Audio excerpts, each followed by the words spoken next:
يا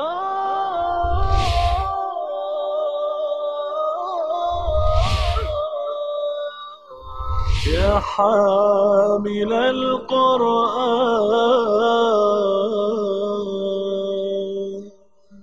أعوذ بالله من الشيطان الرجيم. بسم الله الرحمن الرحيم. وَإِذِ ابْتَلَى إِبْرَاهِيمَ رَبُّهُ بِكَلِمَاتٍ فَأَتَمَّهُنَّ قَالَ إِنِّي جَاعِلُكَ لِلنَّاسِ إِمَامًا قَالَ وَمِنْ ذُرِّيَّتِي قَالَ لَا يَنَالُ عَهْدِ الظَّالِمِينَ۔ راجہ صاحب کو معلوم ہے کہ آج ذو الحج کی 3 تاریخ ہے اور 7 روز کے بعد آنے والے بدھ کو انشاءاللہ ہم اللہ تعالیٰ کے ایک عظیم بندے، اللہ تعالیٰ کے فیورٹ بندے، جن کا ذکر کر کے اللہ تعالیٰ خوش ہوتا ہے، جس کو اللہ تعالیٰ نے خود رسول اللہ صلی اللہ علیہ وسلم کے لیے اور ان سے پہلے انبیاء کے لیے ایک رول ماڈل کے طور پر پیش کیا، یعنی حضرت ابراہیم علیہ السلام، ہم ان کی ایک عظیم قربانی کی یاد منائیں گے۔ حضرت ابراہیم علیہ السلام کون ہیں؟ یہ تو ہم سب جانتے ہیں کہ وہ اللہ تعالیٰ کے ایک جلیل القدر پیغمبر ہیں، نبی ہیں، اور یہ بھی جانتے ہیں کہ انہوں نے اپنے بیٹے حضرت اسماعیل علیہ السلام کے گلے پر چھری چلا دی اللہ تعالیٰ کا حکم بجا لاتے ہوئے۔ لیکن میں آپ پر ذرا کچھ زیادہ وضاحت کے ساتھ یہ پیش کرنا چاہتا ہوں کہ اللہ تعالیٰ نے قرآن مجید میں حضرت ابراہیم علیہ السلام کو کیسے پورٹرے کیا ہے۔ یہ قرآن مجید کا ایک بہت خوبصورت حصہ ہے کہ آپ اگر اسے پڑھیں گے تو آپ کو محسوس ہوگا کہ اللہ تعالیٰ حضرت ابراہیم علیہ السلام کا ذکر کر کے خوش ہوتا ہے۔ جیسے کسی کے ساتھ فون پر بات کرتے ہوئے بھی آپ کو احساس ہوتا ہے کہ وہ آپ کے ساتھ خوشی سے بات کر رہا ہے یا ایورشن کے ساتھ بات کر رہا ہے۔ تو قرآن مجید میں حضرت ابراہیم علیہ السلام کا تذکرہ پڑھتے ہوئے میں تو محسوس کرتا ہوں، یقیناً آپ بھی مجھ سے اتفاق کریں گے کہ اللہ تعالیٰ از گلیڈ ٹو ٹاک اباؤٹ ہم۔ ہمیشہ قرآن مجید میں حضرت ابراہیم علیہ السلام کا تذکرہ بہت خوبصورت الفاظ میں، اور جیسے دکھایا جاتا ہے کہ یہ ہوتا ہے بندہ، تم نے بندہ بننا ہے تو ایسے بندے بنو۔ جو آیات میں نے آج آپ کو پہلے شروع میں سنائی ہیں اور بھی سناؤں گا انشاءاللہ، تو آپ محسوس کریں گے کہ واقعی حضرت ابراہیم علیہ السلام اس قابل تھے کہ انہیں ایک رول ماڈل کے طور پر پیش کیا جائے نوع انسانی کے سامنے، اور اللہ تعالیٰ ان سے کیوں پیار کرتا ہے، اللہ تعالیٰ نے انہیں امام الناس کیوں بنایا۔ حضرت ابراہیم علیہ السلام کے بہت سے ٹائٹل ہیں، ان کا ایک ٹائٹل ہے خلیل اللہ، اللہ کے دوست، اور یہ قرآن مجید میں الفاظ ہیں کہ وَاتَّخَذَ اللَّهُ إِبْرَاهِيمَ خَلِيلًا، اور اللہ تعالیٰ نے ابراہیم کو تو دوست بنا لیا۔ یعنی آپ سب لوگ ایک ادارے میں کام کرتے ہیں، لیکن آپ سب کے درمیان جو کامن رشتہ ہے وہ کولیگ کا ہے، لیکن ان میں سے آپ چوز کرتے ہیں کہ دوست کس کو بنانا ہے۔ تو اللہ تعالیٰ نے پوری نوع انسانی میں سے جس بندے کو منتخب فرمایا کہ اسے وہ اپنا دوست کہے، وہ حضرت ابراہیم علیہ السلام۔ اتنا ہی کافی ہے، میں سمجھتا ہوں کہ میرے اور آپ کے لیے، اللہ تعالیٰ کے ماننے والوں کے لیے، کہ اللہ کا دوست ہمارا دوست ہے۔ پھر ایک ان کا ٹائٹل ہے امام الناس، نوع انسانی کے امام، لیڈ کرنے والے۔ تو آج جو پہلی آیت میں نے تلاوت کی، جو سب سے پہلے ہم پڑھیں گے، اس میں حضرت ابراہیم علیہ السلام کی اس اپوائنٹمنٹ کا ذکر ہے۔ فرمایا اعوذ باللہ من الشیطان الرجیم وَإِذِ ابْتَلَى إِبْرَاهِيمَ رَبُّهُ بِكَلِمَاتٍ، اور ابراہیم کو ان کے رب نے کئی باتوں میں آزمایا، فَأَتَمَّهُنَّ، لیکن انہوں نے ان سب کو پورا کر دکھایا۔ تو قال انی جاعلک للناس اماما، اللہ تعالیٰ نے فرمایا کہ اے ابراہیم میں تمہیں تمام انسانوں کا امام بناتا ہوں۔ حضرت ابراہیم علیہ السلام نے یعنی انسٹنٹینیس ریئیکشن، ومن ذریتی، یہ امامت صرف میرے لیے ہے یا میری اولاد میں وراثتاً یہ آگے چلے گی؟ فرمایا نہیں۔ قال لا ینال عہد الظالمین، میرا وعدہ ظالموں کو انکلوڈ نہیں کرے گا۔ اب جو جسے پنجابی میں تابع داری کہتے ہیں عام طور پر، اردو میں اس کو تابع فرمان ہونا کہتے ہیں، یا کسی کے انڈر اپنے آپ کو کرنا، اس کی بہترین مثال ہے کہ اللہ تعالیٰ نے انہیں امام الناس بنایا، انہیں پوچھا کہ میری اولاد بھی؟ اللہ نے کہا نہیں، میرا وعدہ ظالموں کو انکلوڈ نہیں کرے گا۔ اس کے بعد اسی مقام پر حضرت ابراہیم علیہ السلام کی ایک دعا آ رہی ہے، ایک آیت چھوڑ کر، وَإِذْ قَالَ إِبْرَاهِيمُ رَبِّ اجْعَلْ هَٰذَا بَلَدًا آمِنًا، یاد کرو جب ابراہیم نے کہا کہ اے میرے رب اجعل هَٰذَا بَلَدًا آمِنًا، تو اس کو یعنی مکہ مکرمہ کو امن کا شہر بنا دے، a secure place، وَارْزُقْ أَهْلَهُ مِنَ الثَّمَرَاتِ، اور اس کے رہنے والوں کو میووں سے نواز، پھلوں سے نواز۔ لیکن ساتھ ہی ایک شرط لگا دی، من آمن باللہ والیوم الآخر، سب کو نہیں، جو اللہ اور آخرت کا ماننے والا ہو اس کو پھلوں سے نواز۔ اللہ تعالیٰ نے پھر کریکٹ کیا، قال ومن کفر، اللہ تعالیٰ نے فرمایا نہیں، جو کوئی کفر بھی کرے گا فَأُمَتِّعُهُ قَلِيلًا، تو اس کو میں کچھ ضرور دوں گا۔ اب یہ اللہ تعالیٰ کا قلیل ہے کہ جو ہمیں بہت زیادہ نظر آتا ہے، یہ مضمون آگے جا کر سورہ زخرف میں کھلے گا کہ وہاں فرمایا کہ اگر یہ اندیشہ نہ ہوتا کہ سارے ہی کافر نہ ہو جائیں تو میں کافروں کو سونے اور چاندی کے گھر اور بستر عطا کرتا۔ اب یہ اتنی بڑی ٹیمپٹیشن ہے کہ بڑے سے بڑے آدمی کا ایمان ڈول سکتا ہے، لیکن اللہ تعالیٰ نے ایک نظام بنایا ہے آزمائش کے لیے، ہمیں دکھایا ہے کہ یہ ہوتے ہیں سیم و زر، یہ ہوتا ہے مال و دولت، یہ ہوتی ہے لگژری جس سے ہمارے منہ میں پانی آتا ہے، ہم ٹیمپٹڈ محسوس کرتے ہیں، اور پھر اگر ہم اس ٹیمپٹیشن کو روکیں نہ، اس پر پابندی نہ لگائیں، تو پھر وہ ہمارا سب کچھ بہا کر لے جاتی ہے۔ انسان ایمان کا بھی سودا کرنے کے لیے تیار ہو جاتا ہے اس ٹیمپٹیشن میں۔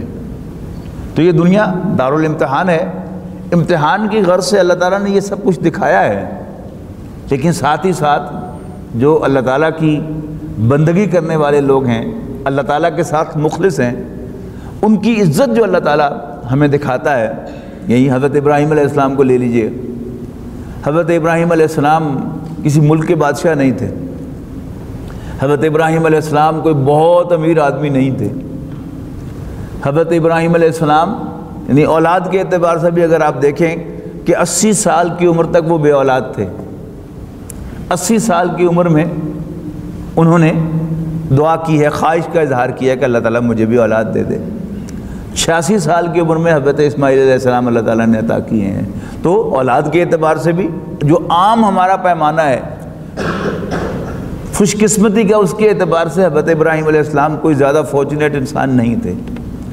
یہ دوسری بات ہے، وہ دوسرا رخ ہے کہ اللہ تعالیٰ نے انہیں جو اولاد عطا کی اس پر ہم سب کی اولادیں قربان ہو سکتی ہیں۔ یعنی ایک بیٹا جو دوڑ دھوپ کے قابل ہو جائے، سمجھدار ہو جائے، اور اس سے باپ کہے کہ رب کی طرف سے اشارہ ہے کہ میں تمہیں ذبح کروں، تو تمہارا کیا ارادہ ہے؟ اور وہ کہے کہ ابا جی مجھ سے کیوں پوچھ رہے ہیں آپ، جیسے آپ کو حکم ملا آپ کر گزریے۔ تو دنیاوی جو پیمانے ہیں ایکسل کرنے کے، ان کے اعتبار سے حضرت ابراہیم علیہ السلام کسی بھی پیمانے پر پورے نہیں اترتے، لیکن پوری نوع انسانی میں وہ واحد شخص کہ جو عزت کی نگاہ سے دیکھا جاتا ہے وہ حضرت ابراہیم علیہ السلام. مسلمانوں کے محترم تو ہیں ہی، عیسائیوں کے بھی محترم، یہودیوں کے بھی محترم، اور ایک رائے یہ ہے کہ ہندوؤں کے جہاں جو ایک اوتار ہے برہما، وہ بھی حضرت ابراہیم علیہ السلام ہی کی کوئی بگڑی ہوئی شکل ہے کہ جس کی تعلیمات کو پرورٹ کر دیا گیا، نام بھی تھوڑا سا بدل گیا. تو یہ ہے وہ حضرت ابراہیم علیہ السلام. کیوں ملی ان کو عزت؟ اللہ تعالیٰ نے ان کو بے شمار مواقع پر آزمایا، کئی باتوں میں آزمایا، ہر بات پر پورے اترے، اور پھر اللہ تعالیٰ نے انہیں امام الناس بنا دیا، نوع انسانی کا امام بنا دیا.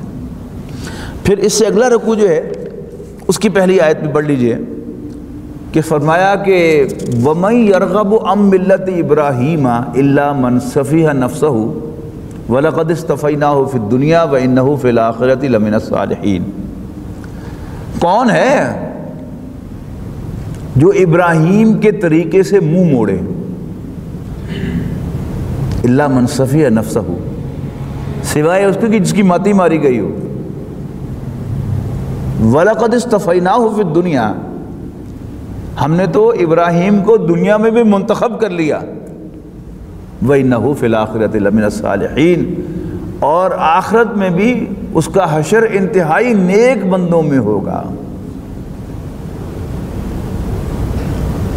حضرت ابراہیم علیہ السلام کو یہ اعزاز جو ملا، اللہ تعالیٰ کی بندگی ایک فرد کتنی کر سکتا ہے، اس کو کلائمیکس پر پہنچانے والے حضرت ابراہیم علیہ السلام ہیں. ایک تو یہی واقعہ کہ حضرت ابراہیم علیہ السلام نے بیٹے پہ چھری چلا دی. یعنی یہ تو ایک فزیکلی واقعہ ہے نا جو ہوا، پیش زمین پر پیش آیا. حضرت ابراہیم علیہ السلام کی شخصیت میں اللہ تعالیٰ کی جو محبت، اللہ تعالیٰ پر جو بھروسہ اللہ تعالیٰ نے پیدا کیا تھا، وہ واقعتاً انمیچڈ ہے. اب روایات میں آتا ہے کہ جب حضرت ابراہیم علیہ السلام کو آگ میں پھینکا جا رہا تھا، یہ بھی آپ نے سن رکھا ہوگا کہ حضرت ابراہیم علیہ السلام کے لیے آگ ٹھنڈی ہوئی. آگ اتنی زیادہ تھی کہ کسی شخص کے لیے ممکن نہیں تھا کہ وہ یعنی اس کی دیوار کے اوپر جا کر ان کو دھکا دے سکے. یعنی حرارت اتنی زیادہ ہے کہ اس کی دیوار کے پاس بھی جانا ممکن نہیں. لہذا مجنیق میں ان کو باندھ کر، جس میں پہلے گولے پھینکے جاتے تھے، پتھر بڑے بڑے پھینکے جاتے تھے دشمن پر، اس میں فٹ کر کے ان کو چھوڑا گیا آگ کی طرف. راستے میں جبرائیل علیہ السلام آئے اور انہیں پوچھا کہ سر میں ہیلپ یو، آپ کی میں مدد کروں؟ تو حضرت ابراہیم علیہ السلام نے حضرت جبرائیل سے سوال کیا کہ میرے رب کو ہے نا میری خبر؟ میں کہا شیور. تو کہا جعفر تم کم کر اپنا، ہو آر یو دین. یعنی ہر زبان میں کوئی نہ کوئی محاورہ ملے گا آپ کو، ڈوبتے کو تنکے کا سہارا. جب انسان ڈوب رہا ہوتا ہے تو وہ ترلے لے رہا ہوتا ہے کہ شاید یہاں سے کوئی مدد مل جائے، لیکن یہاں مدد کی پیشکش کرنے والا تنکا نہیں تھا، فرشتوں کا بھی سردار تھا. تو انسان ایزیوم کر لیتا ہے نا کہ اللہ تعالیٰ نے بھیجا ہوگا. حضرت ابراہیم علیہ السلام نے جبرائیل کی پیشکش بھی ٹکرا دی. ہم کہتے تو سب ہے نا کہ اللہ تعالیٰ کافی ہے، اللہ شافی، اللہ کافی. ہمارا تو حال یہ ہے نا کہ جب ہم بیمار ہوتے ہیں تو اللہ تعالیٰ کے سامنے گر گراتے ہیں کہ یا اللہ شفا دے دے، اور شفا ملنے کے بعد جب کوئی ہمیں ملنے کے لیے آتا ہے تو وہ کہتا ہے کہ جی پھر کیسے شفا ہوئی؟ ہم کہتے ہیں وہ فلانے ڈاکٹر دی دوائی لئی سی تو شفا ہو گئی. اس وقت ہم اللہ تعالیٰ کو بھول جاتے ہیں کہ شفا تو اس نے دی ہے، مانگی ہم نے اس سے ہوتی ہے، لیکن جب مل جاتی ہے تو ہم اللہ تعالیٰ کا حوالہ بھی دینا گوارا نہیں کرتے. تو حضرت ابراہیم علیہ السلام اللہ تعالیٰ پر کتنا ڈیپینڈ کرتے تھے، اور ہمیں کتنا ڈیپینڈ کرنا چاہیے، یہ اللہ تعالیٰ نے ہمیں رول ماڈل دکھایا ہے. تو حضرت ابراہیم علیہ السلام کا تذکرہ بھی اللہ تعالیٰ نے پورے قرآن مجید میں پھیلایا ہے. مثلا بالکل پہلے ہی پارے میں یہ ذکر ہو رہا ہے حضرت ابراہیم علیہ السلام کا، اس کے بعد فرمایا کہ حضرت ابراہیم علیہ السلام نے اپنی اولاد کے لیے کیا پسند کیا. ہم میں سے جو سو کارڈ دیندار لوگ بھی ہوتے ہیں وہ بھی اپنی اولاد کے لیے دنیا پسند کرتے ہیں. دین جو ہے وہ سیکنڈری درجے میں ہوتا ہے. حضرت ابراہیم علیہ السلام نے یعنی جاتے ہوئے بھی اگر ہم کوئی وصیت کریں گے تو عام طور پر جو ہے وصیت ہو کہ فلانا جڑا ہے پلاٹ فلانے میں دے دو یا تسی بن کے کر لینا, تسی مل جل کے رہنا. یعنی عام طور پر ہماری زبان پر وہ آخرت جو ہے وہ بچوں کی وہ پیش نظر نہیں ہوتی. حضرت ابراہیم علیہ السلام نے کیا کیا؟ اذ قال له ربه اسلم. یاد کرو جب ان کے رب نے ان سے کہا اسلم, فرما بردار ہو جا, مسلمان ہو جا, اللہ تعالیٰ کے سامنے سبمٹ کر. اسلام کے لفظی معنی یہی ہیں. قال اسلمت لرب العالمین. تو انہیں فوراً کہا یس میں اپنے رب کی فرما برداری اختیار کرتا ہوں. اچھا اب یہی چیز انہوں نے اپنی اولاد کو منتقل کی. وَوَصَّى بِهَا إِبْرَاهِيمُ بَنِيهِ وَيَعْقُوبُ. اور اسی کی وصیت کی ابراہیم نے اپنے بیٹوں کو اور یعقوب نے بھی. یہاں جو یعقوبوں کی پیش ہے وہ یہ بتاتی ہے کہ یعقوب علیہ السلام کو نصیحت نہیں کی بلکہ یعقوب نے بھی یہی نصیحت کی. یہ اصل میں چونکہ بنی اسرائیل سے گفتگو ہو رہی ہے نا بیک گراؤنڈ میں, اور بنی اسرائیل کون ہے؟ حضرت یعقوب کی اولاد. حضرت یعقوب کون ہے؟ حضرت ابراہیم کے پوتے ہیں, حضرت اسحاق کے بیٹے ہیں. تو ابراہیم نے بھی اپنی اولاد کو اسلام کی وصیت کی تھی اور یعقوب علیہ السلام نے بھی اپنی اولاد کو اسلام کی نصیحت کی تھی. اور اب نبی اکرم صلی اللہ علیہ وسلم بھی کیا لے کے آئے ہیں؟ اسلام لے کے آئے ہیں. تو اذ قال لہو ربہ اسلم قال اسلمت لرب العالمین ووصى بها ابراہیم بنیہ. اور اسی کی وصیت کی ابراہیم نے اپنی اولاد کو, و یعقوب, اور یعقوب نے بھی علیہ السلام کیا کہا؟ یا بنیہ اے میرے بیٹو, ان اللہ اصطفیٰ لکم الدین, بے شک اللہ نے تمہارے لیے دین کو پسند کیا ہے. لہذا کون سا دین؟ فلا تموتن الا وانتم مسلمون. لہذا ہرگز نہ مرنے پانا مگر بطور مسلمان, اللہ تعالیٰ کی فرما برداری کی حالت. اس کے بعد سورہ ابراہیم میں چلیے جی, آیت نمبر 35. وَإِذْ قَالَ إِبْرَاهِيمُ رَبِّ اجْعَلْ هَذَا الْبَلَدَ آمِنًا. یہ تو وہی بات ہے جو سورہ بقرہ میں پڑھ کے آئے ہیں. یاد کرو جب ابراہیم نے کہا کہ اے میرے رب بنا دے اس گھر کو امن کی جگہ, وَجْنُبْنِي وَبَنِيَّ أَن نَعْبُدَ الْأَصْنَامَ, اور مجھے اور میری اولاد کو اس سے بچا کہ ہم بتوں کی پوجا کریں. ربی انہن اضللن کثیرا من الناس. ربا یقیناً ان بتوں نے انسانوں کی عظیم اکثریت کو گمراہ کیا. اب آگے سنیے گا, مجھے یہ مقام بہت پسند ہے. فمن تبعنی فانہ منی. تو جو میری پیروی کرے وہ تو میرا ہے, میں اسے اون کرتا ہوں. اب لاجیکلی دوسرا جملہ کیا ہونا چاہیے تھا کہ جو میری پیروی نہیں کرتا, میرا کہنا نہیں مانتا, اس کا مجھ سے کوئی تعلق نہیں. لیکن ابراہیم علیہ السلام یہ نہیں کہتے.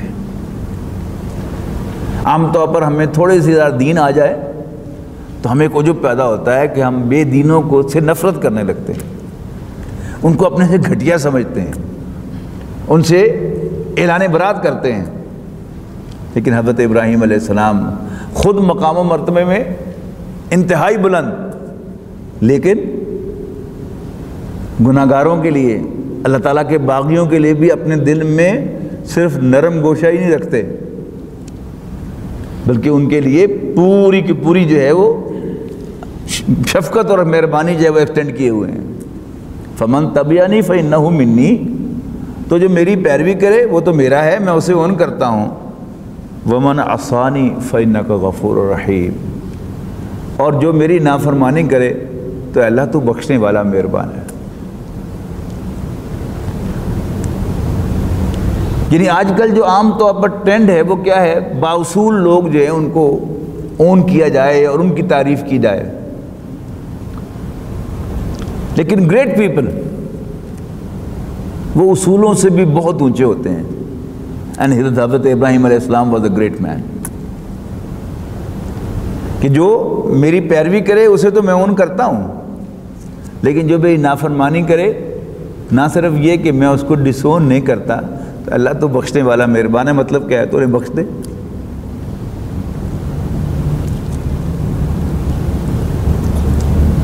اس کے بعد پھر یہیں پر کنٹینیو ہوتی ہیں ان کی دعائیں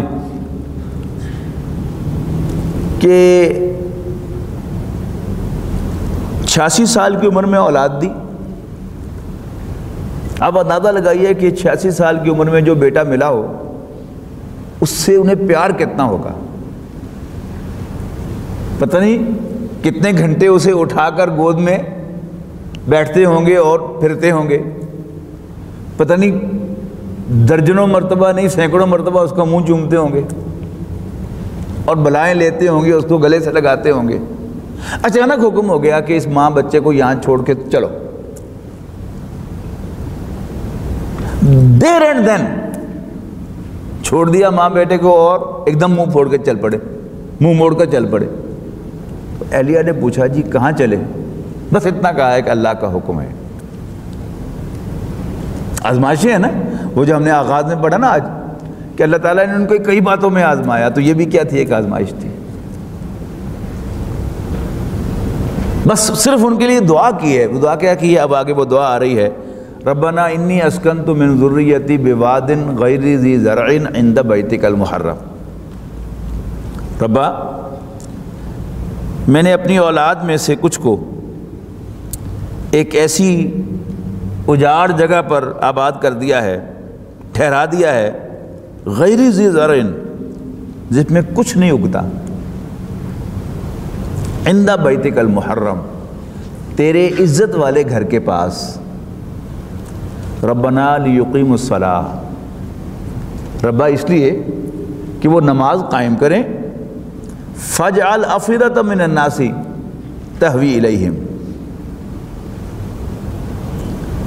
پس تو بنا دے لوگوں کے دلوں کو ایسا کہ وہ ان کی طرف مائل رہیں. وارزقہم من الثمرات، اور انہیں پاک چیزوں میں سے، پاک پھلوں میں سے، انہیں پھلوں میں سے نواز. لعلہم یشکرون، تاکہ وہ شکر ادا کریں.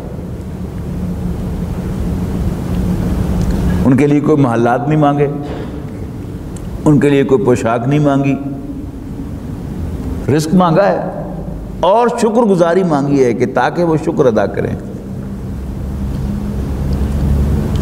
اس کے بعد فرمایا ربنا انک تعلم ما نخفی وما نعلن.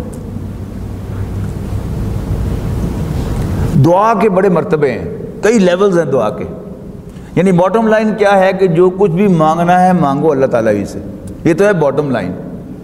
اب کیا مانگنا ہے؟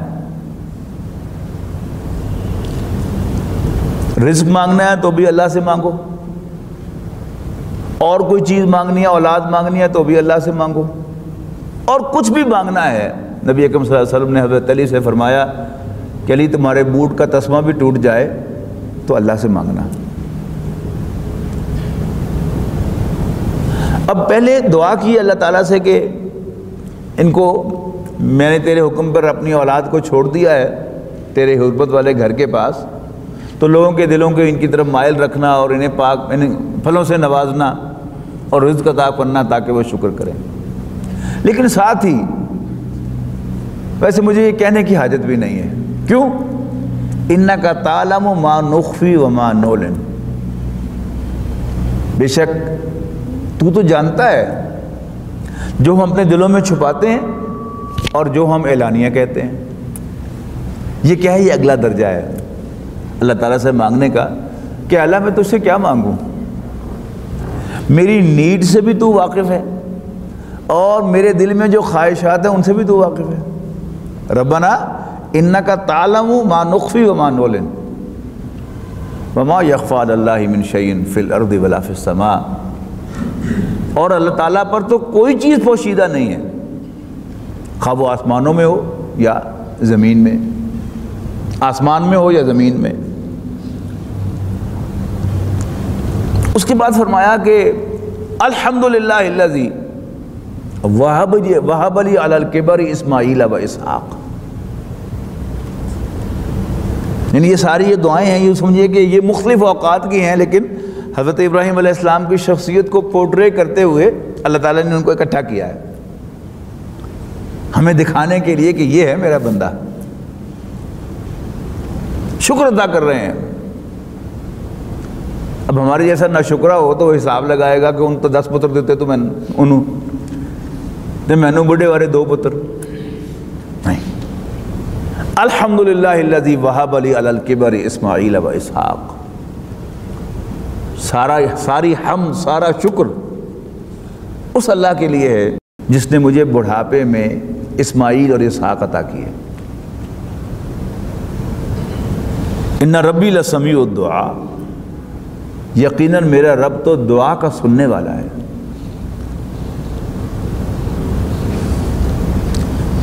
بلکہ یہ آخر میں حمزہ کی جو زیر ہے یہ اشارہ کر رہی ہے میری دعا کا سننے والا ہے۔ اگر یہ زبر ہوتی تو پھر مطلق دعا ہوتا، دعائی، یہ مخفف ہے دعائی کا، یقیناً وہ میری دعا کا سننے والا ہے میرا رب۔ اس کے بعد مشہور دعا ہے کہ جو ہماری نماز کا حصہ بنی ہے، رب اجعلنی مقیم الصلاۃ ومن ذریتی، اے میرے رب بنا دے مجھے نماز کا قائم کرنے والا، نماز کا قائم رکھنے والا۔ یہ اس دعا کی ہم نے بہت ناقدری کی ہے، کیونکہ بغیر سمجھے ہم نمازیں پڑھ لیتے ہیں، لیکن اس کے ایک ایک لفظ پر آپ غور کریں تو بڑی عظیم دعا ہے۔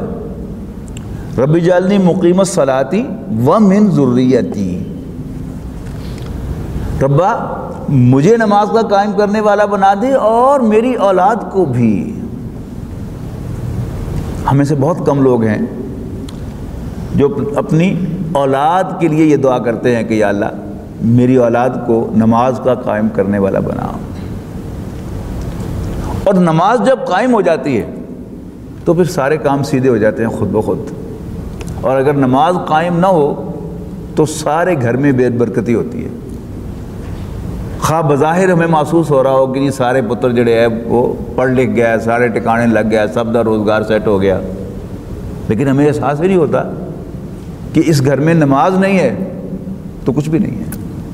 تو حضرت ابراہیم علیہ السلام کیا دعا کر رہے ہیں؟ رب اجعلنی مقیم الصلاۃ ومن ذریتی، اے ہمارے رب، اے میرے رب بنا دے مجھے نماز کا قائم کرنے والا اور میری اولاد کو بھی۔ ربنا وتقبل دعا، جہاں پھر دیکھیے دعا ہی ہے، اے ہمارے رب میری دعا کو قبول فرما۔ ربنا اغفر لی ولوالدی، اور اے ہمارے رب بخش دے مجھے اور میرے والدین کو، اپنے والدین کو بھی۔ اللہ کے فضل و کرم سے ہم سب کے والدین مسلمان تھے، اسلام کی حالت میں گئے۔ حضرت ابراہیم علیہ السلام کو تو یہ معاملہ ہوا نا کہ انہوں نے اپنے باپ کو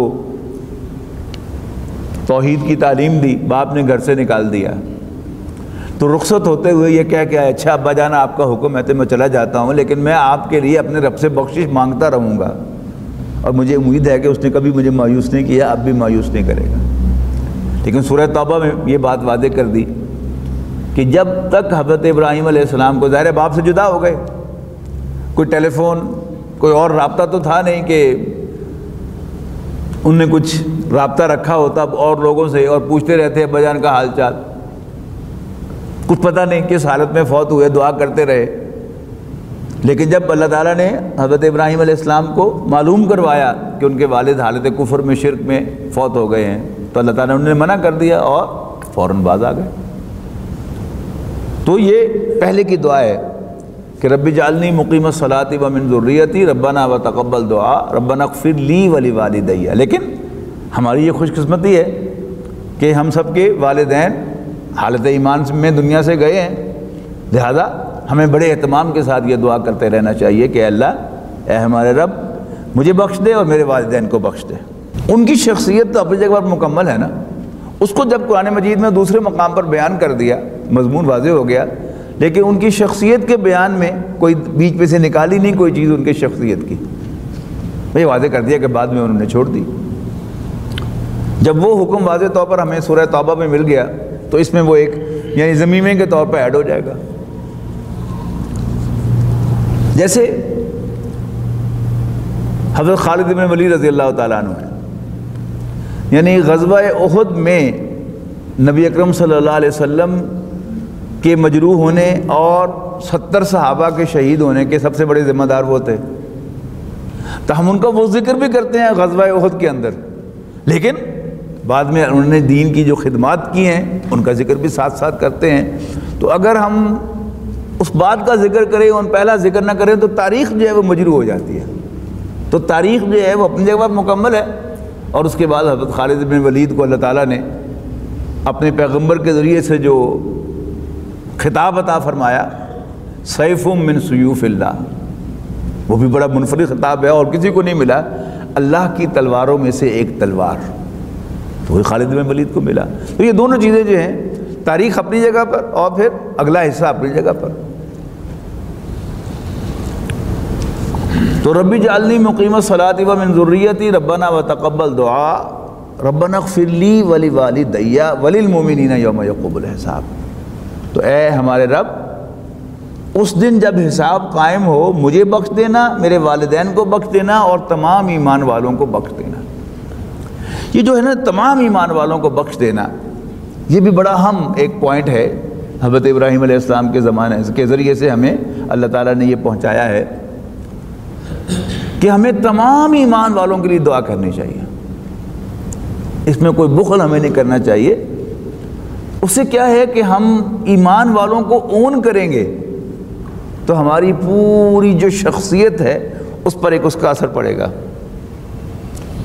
ہم کافروں کو ڈسون کریں گے، اور کئی دفعہ میں عرض کر چکا ہوں پھر دوہرا رہا ہوں کہ مومن اور کافر کے بارے میں جو ڈیفینیشن ہے ہمارے دین میں بڑی واضح ہونی چاہیے۔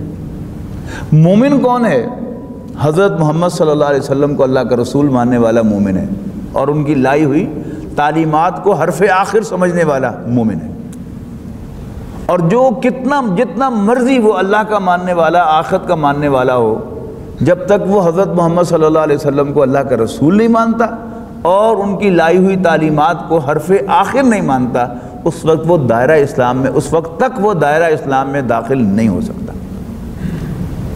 انہیں اون کرنا، جب ہم رسول اللہ صلی اللہ علیہ وسلم کو جھوٹا قرار دینے والے، جو بھی کافر ہے آج کے دور میں، میں نہیں سمجھتا کہ دنیا میں آج کوئی شخص ایسا ہے اس انٹرنیٹ کے دور میں جسے یہ پتہ نہ ہو کہ مکہ مکرمہ میں یا عرب میں محمد نامی ایک شخص پیدا ہوا تھا صلی اللہ علیہ وسلم، جس نے کلیم کیا تھا، دعویٰ کیا تھا کہ میں اللہ کا رسول ہوں۔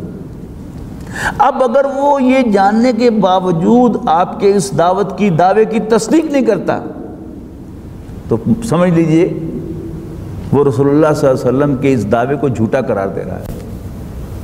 اور میری غیرت کا تقاضا کیا ہے کہ جو رسول اللہ صلی اللہ علیہ وسلم کو جھوٹا سمجھتا ہے میں اس کو کبھی بھی اون نہ کروں، میرے دل میں اس کے لیے یہ خواہش تو ہو کہ اللہ اس کو بھی ایمان کی توفیق دے دے، لیکن بحیثیت کافر مجھے وہ کبھی اچھا نہ لگے۔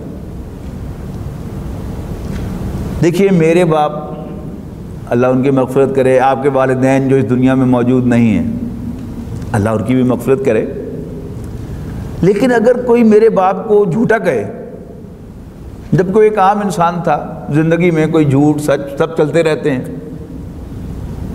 مجھے وہ اچھا نہیں لگتا، میں اس سے بات کرنا بھی گوارا نہیں کرتا، صرف اس لیے کہ وہ میرے باپ کو جھوٹا کہتا ہے۔ حالانکہ میرا باپ ابو بکر صدیق نہیں تھا۔ تو جو حضرت محمد صلی اللہ علیہ وسلم کو جھوٹا قرار دے، مجھے اس سے پیار کیوں ہے؟ یہ بڑا اہم سوال ہے۔ میں اپنے آپ سے بھی پوچھوں گا، میں آپ سے بھی پوچھتا ہوں، وہ لوگ کہ جو یہ ویڈیو دیکھیں میں ان سے بھی سوال کرتا ہوں کہ ہم اپنے باپ کو جھوٹا کہنے والوں کو کبھی پسند نہیں کرتے، کبھی اس سے بات کرنا، اسی شکل دینا گوارا نہیں کرتے، لیکن حضرت محمد صلی اللہ علیہ وسلم کو جھوٹا کہنے والوں پر ہمیں پیار کیوں آتا ہے؟ یہ ہماری بے غیرتی ہے۔ رسول اللہ صلی اللہ علیہ وسلم کو پیٹھ دکھانا ہے، رسول اللہ صلی اللہ علیہ وسلم کو ڈس اون کرنا ہے۔ ہمیں ذرا اس معاملے میں محتاط رہنا چاہیے۔ آگے چلیے سورہ نحل میں، سورہ نحل کا آخری رکوع۔ اعوذ باللہ من الشیطان الرجیم۔ ان ابراہیم کان امۃ قانتا للہ حنیفا، یقیناً ابراہیم اپنی ذات میں ایک امت تھے۔ امتاً قانتاً یعنی جس کے ایک ایسی امت تھی جس کے امام حضرت ابراہیم تھے۔ کون سی امت؟ امتاً قانتاً للہ حنیفا، یکسوئی کے ساتھ اللہ تعالیٰ کی فرما برداری کرنے والے۔ ولم یک من المشرکین، اور ابراہیم ہرگز مشرکوں میں سے نہیں تھا۔ اب شرک کے کئی درجے ہیں۔ سب سے گھناؤنا شرک جو ہے وہ کسی کو اللہ تعالیٰ کا بیٹا قرار دینا ہے، پھر اللہ کو چھوڑ کر کسی اور کے سامنے سجدہ کرنا، کسی اور سے منت ماننا، کسی اور سے غیب میں دعا کرنا، یہ سب کیا ہے؟ یہ شرک کی صورتیں ہیں۔ لیکن صوفیہ کرام نے یعنی لا الہ الا اللہ کا مفہوم کیا بیان کیا ہے کہ لا محبوب الا اللہ، لا مطلوب الا اللہ، لا مقصود الا اللہ۔ اللہ تعالیٰ کے سوا نہ کوئی انسان کو آبجیکٹو ہو، نہ آئیڈیل ہو، نہ بیلوڈ ہو۔ حضرت ابراہیم علیہ السلام جب قرآن مجید بار بار کہتا ہے کہ وما کان من المشرکین، ویراز ہم میں سے ہر شخص سمجھتا ہے کہ میں تو مشرک نہیں ہوں۔ مجھے اقبال نے کہا تھا کہ اگرچہ بت ہیں جماعت کی آستینوں میں، مجھے ہے حکم ازاں لا الہ الا اللہ۔ اور بتوں کو تجھ سے امیدیں، بتوں سے تجھ کو امیدیں، خدا سے نو امیدی، مجھے بتا تو صحیح اور کافری کیا ہے۔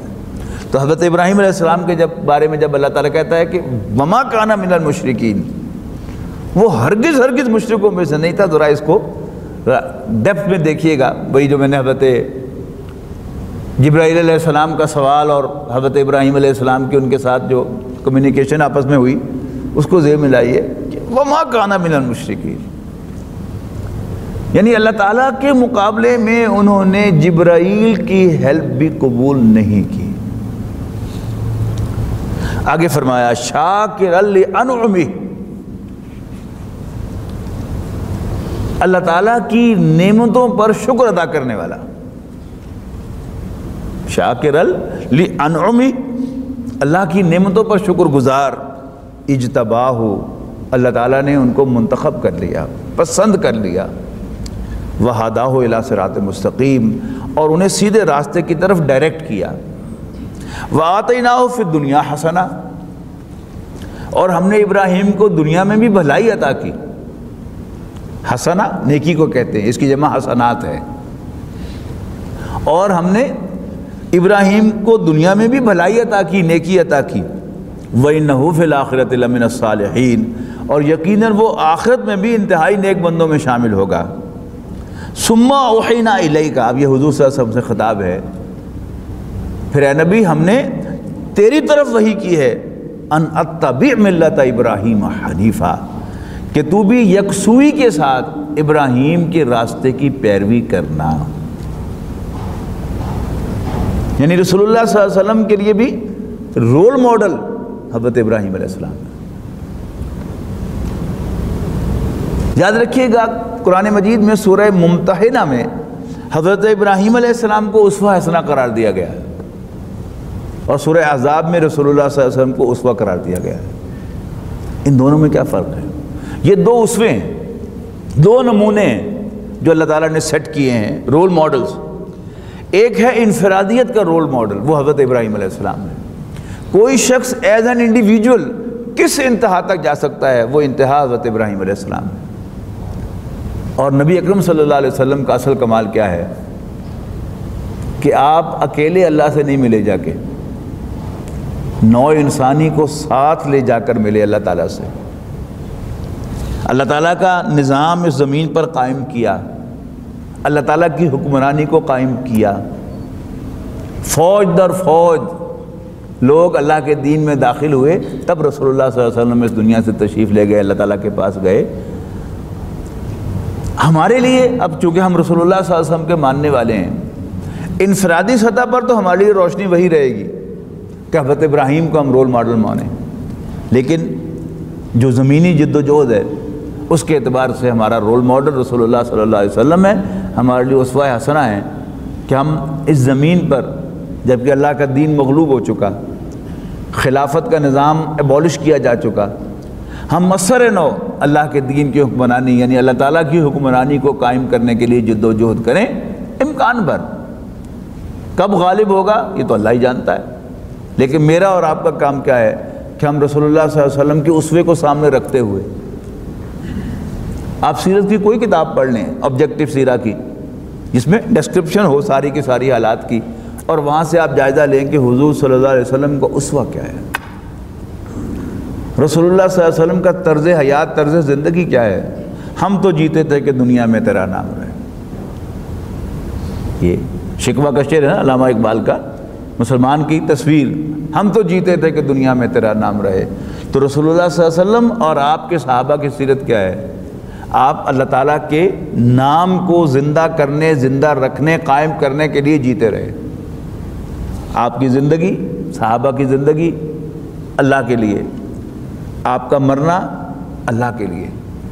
رسول اللہ صلی اللہ علیہ وسلم جو کہ اللہ کے آخری رسول تھے، تو اللہ تعالیٰ نے آپ کی جان کی حفاظت کی ہے کہ آپ کو شہادت باوجود تمنا کی نہیں ملی، لیکن ایسا تو نہیں ہوا کہ حضور صلی اللہ علیہ وسلم کہیں کونے میں جا کے بیٹھ گئے ہوں اور جان بچا کر، نہیں، احد میں بھی شریک ہوئے، بدر میں بھی شریک ہوئے، احزاب میں بھی شریک ہوئے، فتح مکہ صحابہ کو نہیں بھیج دیا کہ فتح کر کے آؤ، آپ نے خود لیڈ کیا ہے۔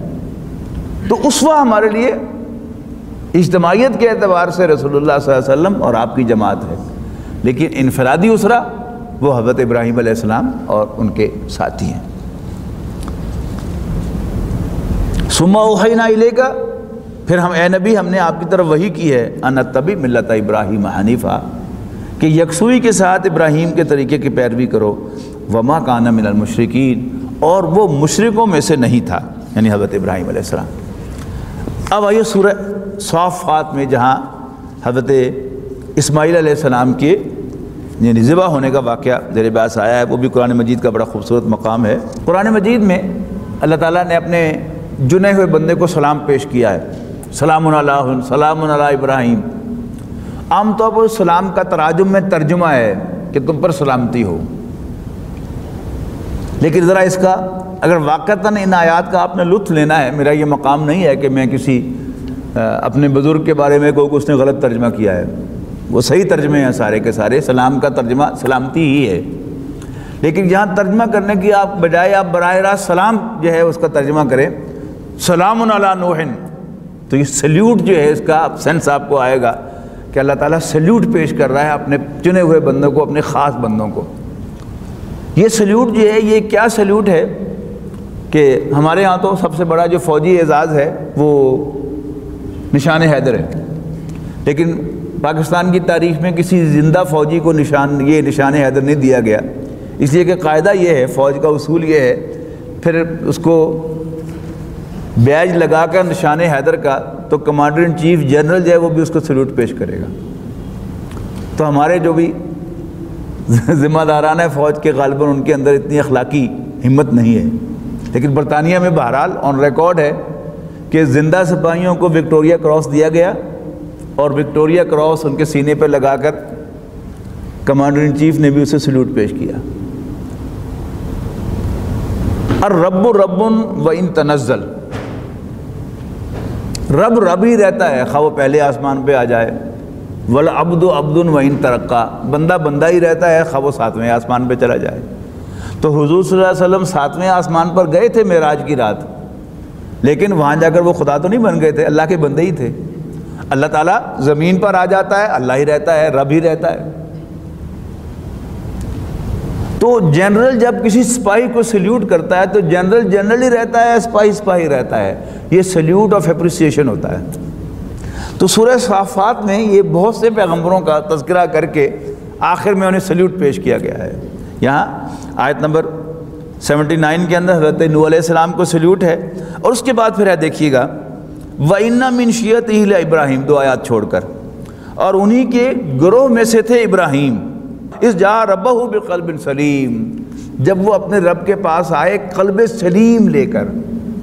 یہ قلب سلیم کیا ہے؟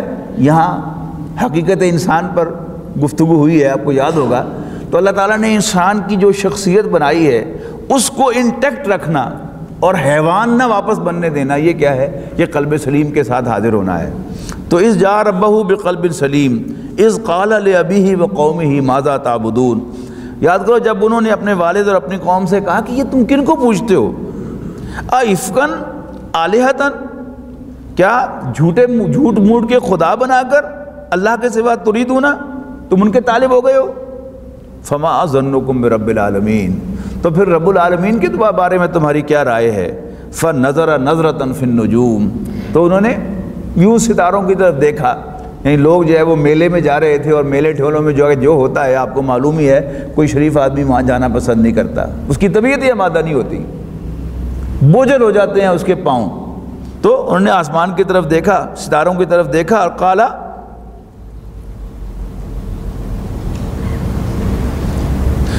فقال انی سقیم، تو کہا میں بیمار ہوں، یعنی میری طبیعت ٹھیک نہیں ہے۔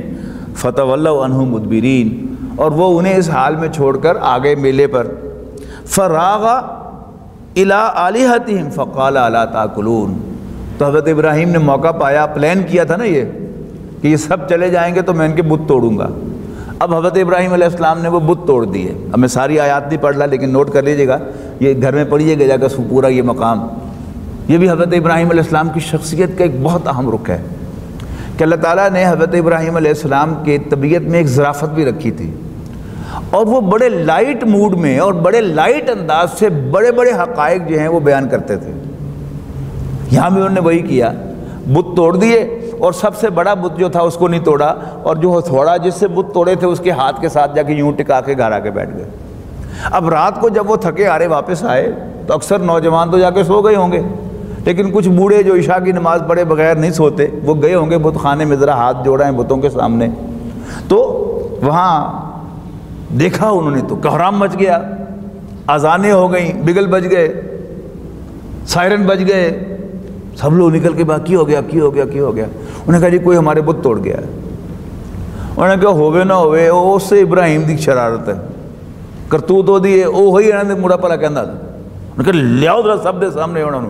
اب حضرت ابراہیم علیہ السلام کو ڈر کے تھوڑا بیٹھے ہوئے تھے گھر میں، وہ تو منتظر تھے کہ کب میں بلاتے ہیں مجھے تو میں جاؤں گا۔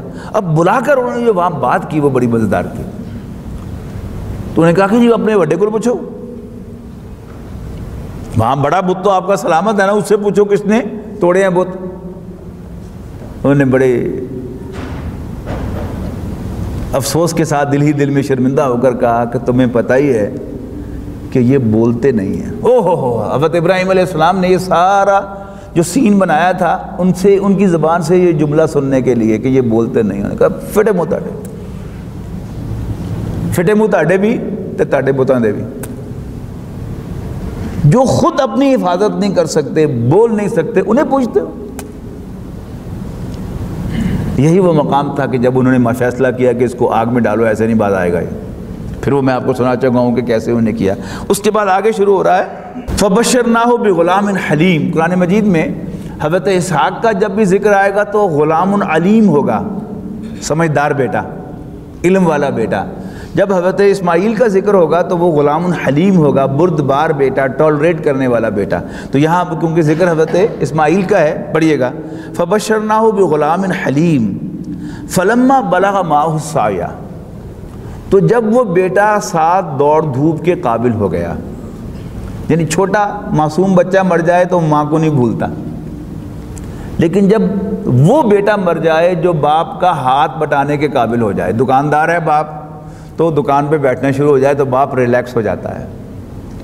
وہ لوہار ہے تو ساتھ کام بھٹی پہ کرنا شروع کر دے، ترخان ہے تو ساتھ لکڑی کا کام شروع کر دے تو باپ ریلیکس ہو جاتا ہے. تو یہ واضح کیا کہ جب اسماعیل علیہ السلام ابراہیم علیہ السلام کے ساتھ دوڑ دھوپ کے قابل ہو گئے، قال یا بنی انی ارا فی المنام انی اذبحک، بیٹا میں خواب میں دیکھتا ہوں کہ میں تمہیں ذبح کر رہا ہوں. اب بیٹے کو بھی پتا ہے کہ میرا باپ اللہ کا نبی ہے اور اس کو سچا خواب آتا ہے، جھوٹا خواب نہیں آتا. فانظر ماذا ترا، تو پھر بتا تیرا کیا خیال ہے. قال یا ابت افعل ما تؤمر، بیٹے نے کہا ابا جان کر گزریے جو حکم ملا ہے. ستجدنی انشاءاللہ من الصابرین، رہا میں تو یقیناً آپ مجھے صبر کرنے والا پائیں گے، میں ریزسٹ نہیں کروں گا. فلما اسلما، تو جب دونوں نے سر تسلیم خم کر دیا، وَتَلَّهُ لِلْجَبِينِ، اور باپ نے بیٹے کو پیشانی کے بل لٹا دیا. اور بٹوین دا لائنز آگے کیا ہے کہ باپ نے چھری چلا دی. وَنَادَيْنَاهُ يَا إِبْرَاهِيمُ، تو ہم نے پکارا او ابراہیم، قَدْ صَدَّقْتَ الرُّؤْيَا، تو نے تو خواب کو سچ کر دکھایا. اِنَّا كَذَلِكَ نَجْزِي الْمُحْسِنِينَ، ایسے ہی ہم بدلہ دیا کرتے ہیں احسان کی روش اختیار کرنے والوں کو، نیکوں کو. اِنَّهُ مِنْ عِبَادِنَا الْمُؤْمِنِينَ، یقیناً ابراہیم میرے مومن بندوں میں سے تھا، ہمارے مومن بندوں میں سے تھا. اِنَّ هَذَا لَهُوَ الْبَلَاءُ الْمُبِينُ، یقیناً یہ بہت بڑی آزمائش تھی. وَفَدَيْنَاهُ بِذِبْحٍ عَظِيمٍ، جب حضرت ابراہیم علیہ السلام بیٹے کو ذبح کر کے فارغ ہوئے تو دیکھا کہ آگے بیٹا پاس کھڑا تھا. غور سے دیکھا تو وہاں دمبا ایک آ گیا تھا، اس کو ذبح کیا تھا. تو ہم نے ان کو فدیے میں دیا، فدیے میں دی ایک بڑی قربانی، ایک بڑا دمبا. فَتَرَكْنَا عَلَيْهِ فِي الْآخِرِينَ، اور ہم نے اس سنت کو جاری رکھا، قائم رکھا بعد والوں میں. سلام علی ابراہیم، سلیوٹ ہے ابراہیم کو. تو یہ ہے حضرت ابراہیم علیہ السلام کا قرآن مجید میں مقام و مرتبہ، جس کی میں نے کوشش کی ہے کہ میں تھوڑا سا آپ سے شیئر کروں، لیکن ظاہر بات ہے کہ کبھی بھی اس کا حق ادا نہیں ہو سکتا. تو ان مقامات کو گھر جا کر دوبارہ پڑھیے، انشاءاللہ آپ بہت معزوز ہوں گے. کوشش کیجیے یاد کرنے کی، اور ان دنوں میں اپنی نمازوں کے اندر ان آیات کی تلاوت کیجیے، تو انشاءاللہ آپ کے دل میں حضرت ابراہیم علیہ السلام کی شخصیت کا جو ایک روب ہے وہ پیدا ہوگا. اور پھر جب ایک ہفتے کے بعد آپ جانور پہ گلے پہ چھری پھیریں گے تو انشاءاللہ پچھلے سالوں کے مقابلے میں آپ محسوس کریں گے کہ اس دفعہ قربانی کا زیادہ مزہ آیا ہے، کہ حضرت ابراہیم علیہ السلام کی شخصیت کو سامنے رکھ کے آپ جب قربانی کریں گے تو اور مزہ آئے گا. میرا اپنا ایک تجربہ ہے، آپ سے شیئر کرتا ہوں کہ جب بھی اللہ تعالیٰ حرم میں جانے کی توفیق دیتا ہے اور میں سعی کرتا ہوں صفا مروہ کے درمیان، تو میں صرف اسی آیت کی تلاوت کرتا رہتا ہوں جو میں نے ابھی آپ کو سنائی کہ ربنا انی اسکنت من ذریتی بواد غیر ذی زرع عند بیتک المحرم. اور وہ پھر نقشہ آتا ہے کہ حضرت حاجرہ سلام علیہا بچے کو چھوڑ کر جو ہیں وہ یہاں پر چکر لگا رہی ہیں، اور یہی اس کا مقصد ہے. اور عام طور پر ہمارے یہاں وہ رواج ہو گیا ہے کہ وہ دعاؤں کی جو پیٹنٹ دعائیں ہیں وہ لوگوں نے کتابیں پکڑی ہوتی ہیں اور وہ کرتے ہوئے کر رہے ہوتے ہیں. حج کا مزہ جو ہے وہ کیا ہے کہ آپ حج کے دوران حضرت ابراہیم علیہ السلام کو یاد کرتے رہیں تو اس کا بہت مزہ آتا ہے. اللہ تعالیٰ سے دعا ہے کہ اللہ تعالیٰ ہمیں صحیح معنوں میں مسلمان بنائے، ابراہیمی مسلمان. نبی اکرم صلی اللہ علیہ وسلم بھی ابراہیمی مسلمان تھے، اور ہم ان دونوں کے پیروکار ہیں، حضرت ابراہیم کے بھی پیروکار ہیں اور حضرت محمد مصطفیٰ صلی اللہ علیہ وسلم کے بھی پیروکار ہیں. اور ہماری قربانیاں، ہماری نمازیں اللہ تعالیٰ اپنی مہربانی سے قبول فرمائے. آخر دعوانا الحمدللہ رب العالمین.